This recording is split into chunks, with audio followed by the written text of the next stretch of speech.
సంతోషం. తెలంగాణ జర్నలిస్ట్ యూనియన్కి ధన్యవాదాలు. అయితే ముందుగా నేను మొన్న జరిగినటువంటి ఉపరాష్ట్రపతి ఎన్నికల్లో సిపి రాధాకృష్ణ గారు గెలవడం జరిగింది. మరి వారికి తెలంగాణ ప్రజల తరఫున, తెలంగాణ భారతీయ జనతా పార్టీ తరఫున వారికి నేను శుభాకాంక్షలు తెలియజేస్తున్నాను, అభినందనలు కూడా తెలుపుతా ఉన్నాను. క్రాస్ ఓటింగ్ ఎవరు చేశారు, ఎట్లా చేశారని మనం చూసాం. దీంతో ఒక విషయం బయటపడిందంటే ఇండి అలయన్స్లో వాళ్ళ మధ్యన ఐక్యత్వం ఎప్పుడు అట్లా లూజ్ అయితేనే ఉంటుంది. ఒక్కొక్క పార్టీ ఒక మాట, కాంగ్రెస్ ఒక ఆట అయితే మిగతా పార్టీలు ఒక మాట. కాబట్టి వారికి ప్రత్యేకంగా ధనాలు చెప్తూ మల్లికార్జున ఖర్గే గారు నేను మాట్లాడారు. ఇద్దరితోని ఈ యొక్క రాజ్యాంగం ఒక ప్రమాదంలో ఉందని. ఆ ఇద్దరు ఎవరయ్యారంటే నరేంద్ర మోదీ గారు, అమిత్ షా గారు. మన మల్లికార్జున ఖర్గే గారు మర్చిపోతున్నారేమో, వారి పార్టీలో వారి యొక్క ప్రధానమంత్రిని ఈ యొక్క రాజ్యాంగాన్ని అవహేళన చేసి, ఈ రాజ్యాంగాన్ని కాలరాసి ఎమర్జెన్సీ ప్రకటించినటువంటి ఒక శ్రీమతి గాంధీ గారు వారి పార్టీ. మరి అదే పార్టీలో వారు కొనసాగుతున్నారు. గవర్నర్ల పదవులు అయితే, ఇటు రాజ్యాంగ సంస్థలు అయితే, కాంగ్రెస్ పార్టీ యొక్క హయాంలో జరిగినటువంటి యొక్క రాజ్యాంగం ఉల్లంఘన బహుశా ఈ దేశంలో ఎప్పుడు జరగలేదు. వాళ్ళు దే హ్యావ్ డిస్రెస్పెక్టెడ్ కాన్స్టిట్యూషన్. రాజ్యాంగాన్ని ఉల్లంఘన చేశారు, రాజ్యాంగాన్ని అవమానపరిచారు. మరి అటువంటి సమయంలో మల్లికార్జున ఖర్గే గారు ఈ మాట అనడం అనేది చాలా ఆశ్చర్యంగా ఉంది. ఈరోజు భారత రాష్ట్రపతి సుప్రీంకోర్టుకు ఒక రిఫరెన్స్ పంపించారు. ఏంటంటే మన గవర్నర్స్ 2 నెలల్లో కానీ సమయంలో కానీ బిల్స్ అసెంట్ ఇవ్వాలా లేదా అనేది పంపించారు. సరే, దాంట్లో కేంద్రం కూడా అఫిడవిట్ వేసింది, లేదు దాని సమయం ప్రకారం పంపించాల్సి ఉంది, దాంట్లో అనుమానం లేదని చెప్పేసి కూడా తుషార్ మేహతా గారు వారు సుప్రీంకోర్టులో ఆర్గ్యుమెంట్ చేశారు. నేనేమంటున్నా, తెలంగాణ ప్రభుత్వం కూడా అదే వేసింది, మీరు 2 నెలల్లో చేయాలని చెప్పేసి, 2 నెలల్లో చేయాల్సిన అవసరం ఉందని చెప్పేసి. ఇప్పుడు నేను ఈ ప్రభుత్వాన్ని అడుగుతున్నాను, మీ స్పీకర్ కూడా కొంచెం తొందరగా చేయాలి కదా. మీ స్పీకర్ దగ్గర కూడా యాంటీ డిఫెక్షన్ నోటీసెస్ చాలా ఉన్నాయి, లెటర్స్ ఉన్నాయి, అప్లికేషన్స్ ఉన్నాయి కదా. మరి దానిపైన మాత్రం సమయం లేదు. గవర్నర్ మాత్రం వాళ్ళ సమయం ప్రకారం చేయాలి. దయచేసి మీరు సుప్రీంకోర్టులో ఏదైతే అఫిడవిట్లో మీరు 2 నెలల్లో పూర్తి చేయాలని చెప్తున్నారో, మీ స్పీకర్ కూడా చెప్పండి, ఏదైతే డిఫెక్షన్స్ మీద వచ్చినటువంటి ఏదైతే నోటీసెస్ ఇస్తున్నాయో, ఏదైతే అప్లికేషన్స్ ఉన్నాయో దాన్ని కూడా సమయానుసారాన్ని డిస్పోజ్ చేయండి. You can't take a hypocritical stand. అక్కడ స్టాండ్, ఇక్కడ స్టాండ్.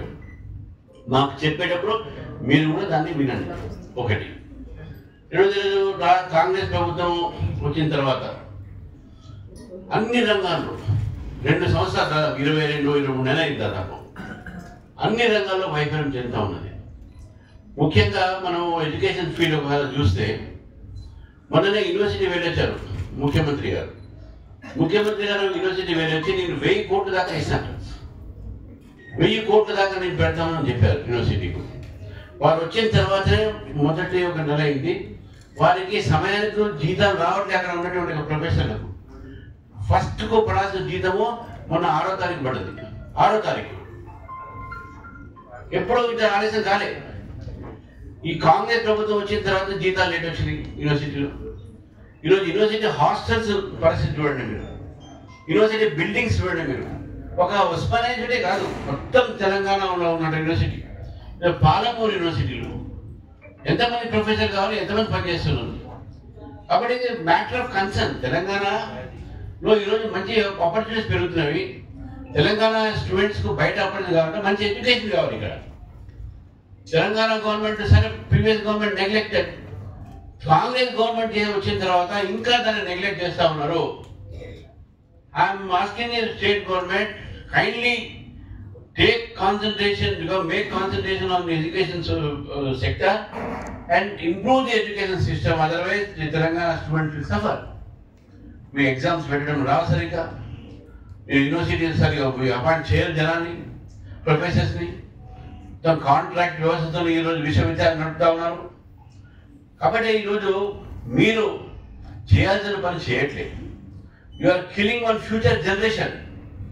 ఏ ఒక్క విశ్వవిద్యాలయ భావి తరం అక్కడ బయటకు వస్తుందో ఆ తరాన్ని ఈరోజు మీరు వారిని అణిచివేస్తా ఉన్నారు, వారిని అంధకారంలో తోసేస్తున్నారు.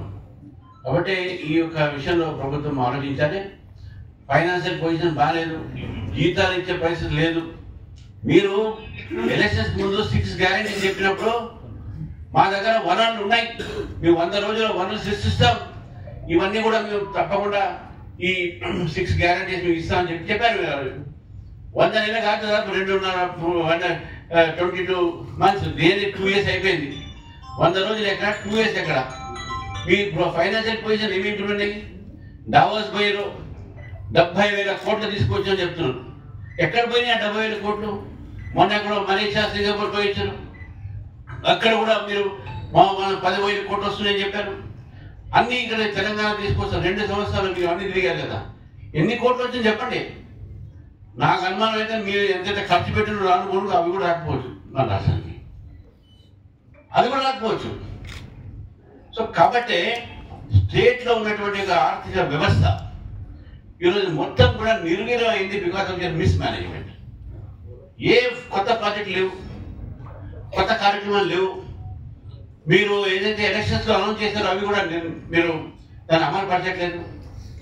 కాబట్టి ఇటువంటి ఒక పరిస్థితిలో మీ పరిపాలన ఏదైతుందో ఈరోజు ప్రజలు చూస్తూ ఉన్నారు. కాబట్టి ప్రజలు మిమ్మల్ని రేపు తప్పకుండా అన్ని ఎలక్షన్స్ కూడా మీకు బుద్ధి చెప్తారని నేను భావిస్తున్నాను. మెడలో ఉంచుతాము, మీరు మెడలో ఉంచే అవసరం లేదు. ప్రజలు చూస్తున్నారు ఎవరు మెడలో ఉంచాలని చెప్పేసి. మీరు నిజంగా ఒక మాట చెప్పండి, కాంగ్రెస్ పార్టీ ఈ రోజు 2 సంవత్సరాల్లో ఏ అంశంలో మీరు ప్రజలకు మంచి చేశారని చెప్పేసి.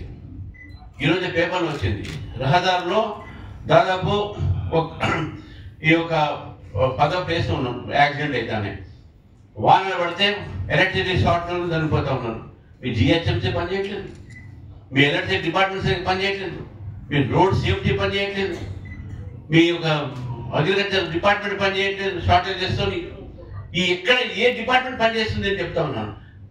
మొత్తం తెలంగాణలో అడ్మినిస్ట్రేటివ్ పారాలిసిస్ వచ్చేసింది.